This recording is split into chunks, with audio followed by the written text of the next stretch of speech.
Je suis tellement tannée de faire les vignettes sur vidéo. En plus, elle est pas facile. Ouais. Bon, est-ce qu'on regarde une fois? Ouais, vas-y. OK.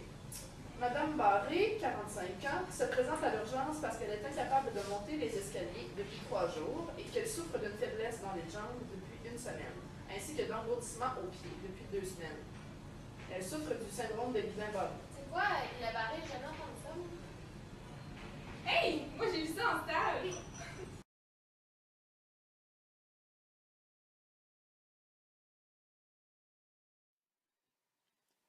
Le syndrome de Guillain-Barré est une affection neurologique rare.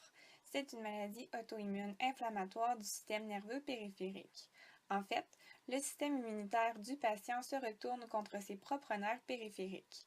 On observe alors une faiblesse évolutive ascendante en commençant par des picotements ou engourdissements dans les extrémités, pouvant rendre une personne symptomatique quadraplégique en quelques heures ou en quelques jours. Le visage est aussi parfois atteint dès le début. Par contre, le niveau d'atteinte varie entre les patients. Ce syndrome peut toucher tout le monde, peu importe l'âge ou l'ethnie, mais on constate une augmentation du taux d'incidence avec l'âge. Le plus souvent, ce sont les hommes qui en souffrent. Par contre, et heureusement, cette maladie est réversible. Une minorité seulement en garde des séquelles et parfois la maladie peut ressurgir. Les symptômes. Les premiers symptômes peuvent s'apparenter à ceux de la grippe. Les patients peuvent être essoufflés et 85% d'entre eux se présentent à l'hôpital et ont des douleurs dans le bas du dos qui s'étendent aux jambes ou encore sous les omoplates. La moitié d'entre eux présentent aussi une anomalité au niveau de leur sensibilité, créant des douleurs. Il s'agit en fait de dysesthésie.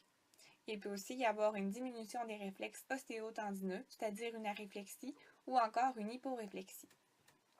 La faiblesse et les déficits sensitifs légers débutent habituellement aux membres inférieurs. La maladie devient de plus en plus proximale et s'étend aux bras, au visage, puis aux muscles oropharyngés et respiratoires, puisqu'ils rencontrent parfois des problèmes de déglutition. La parole peut être affectée, ainsi que les mouvements des yeux et les nerfs crâniens. La teinte demeure symétrique de chaque côté du corps. De plus, il y a un dysfonctionnement du système nerveux autonome et il peut y avoir des fluctuations importantes de la pression artérielle. Les conséquences sont au maximum entre 2 à 4 semaines après l'apparition des premiers symptômes. C'est la phase d'extension. La seconde phase est celle du plateau, où la condition du patient demeure stable. La troisième et dernière est celle de la récupération qui dure entre 2 à 4 semaines après le plateau. L'entièreté des 3 phases dure quelques mois. Pour établir un diagnostic, les médecins doivent procéder de façon différentielle et s'assurer que le problème soit en lien avec le système nerveux périphérique. Il existe différents sous-types du syndrome. Les causes. Les causes du syndrome ne sont pas clairement élucidées. Par contre, les 2 tiers des malades avaient fait face à un événement déclencheur, comme des virus ou infections, dans les semaines qui ont précédé l'arrivée des symptômes neurologiques.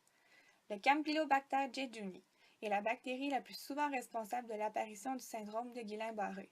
Elle se retrouve entre autres dans l'intestin des volailles, des porcs et même dans l'intestin des animaux de compagnie.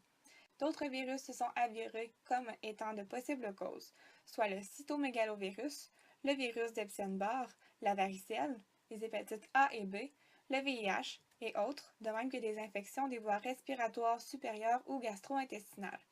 Des interventions chirurgicales et des vaccins ont été aussi pointés du doigt. Saviez-vous que le syndrome de Guillain-Barré est difficile à diagnostiquer durant les premiers stades parce que les signes et les symptômes de celui-ci sont très variés? D'ailleurs, en 1916, Georges Guillain, Jean-Alexandre Barré et André Stroll avaient pu poser le premier diagnostic du syndrome de Guillain-Barré à cause d'une ponction lombaire révélant une augmentation des protéines dans le liquide céphalorachidien de 2 soldats. Mais comment cette maladie affecte-t-elle le système de Madame Barré?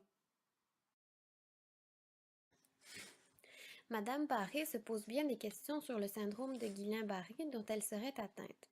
Afin de mieux comprendre cette maladie, elle téléphone à son neveu qui étudie en médecine. Celui-ci commence donc par lui décrire la structure et le fonctionnement d'un nerf en bonne santé afin de mieux pouvoir mettre en relief les conséquences du syndrome de Guillain-Barré au plan neurologique.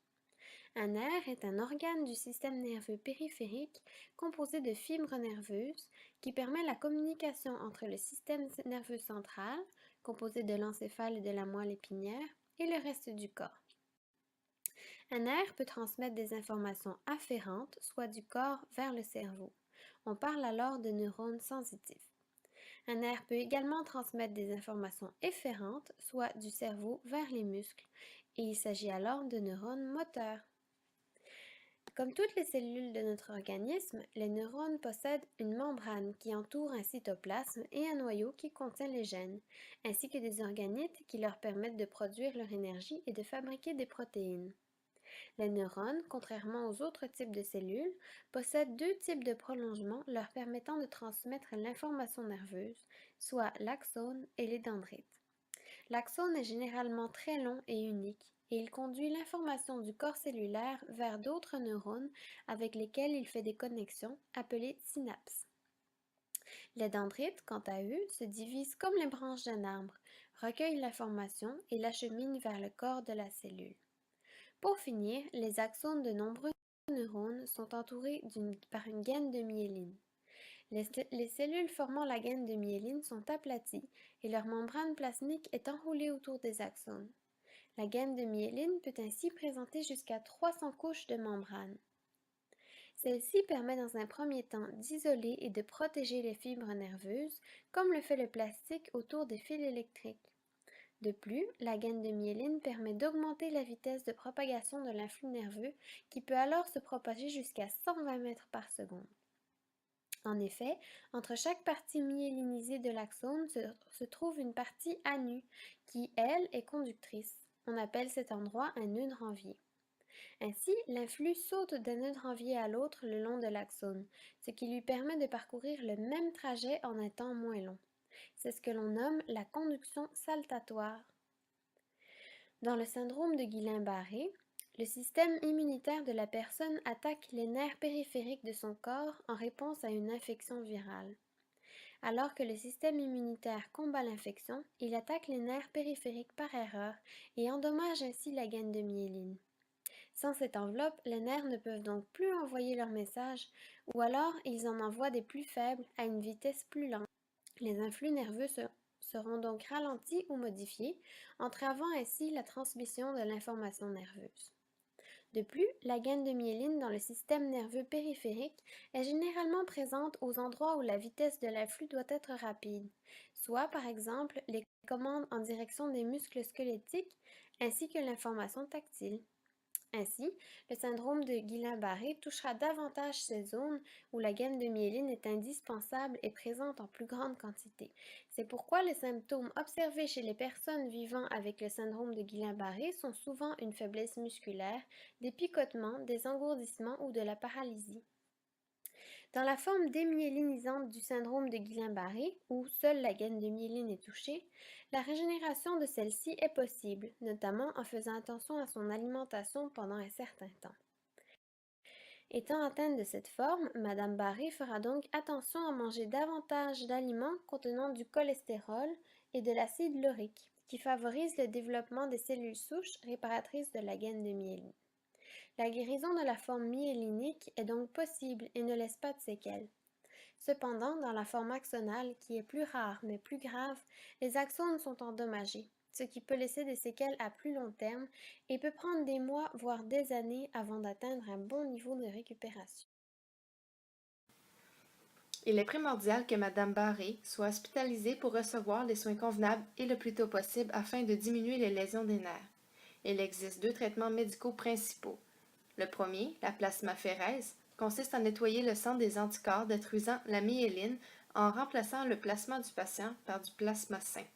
Cette technique nécessite plusieurs séances d'environ 2 heures. Le deuxième, l'injection d'immunoglobulines intraveineuses, consiste à injecter au patient des anticorps provenant de plusieurs donneurs. Cette technique permet de neutraliser les anticorps néfastes du patient. La deuxième technique est plus couramment utilisée vu sa facilité à administrer et ses rares effets secondaires. Par la suite, il est important de traiter les symptômes liés au syndrome de Guillain-Barré.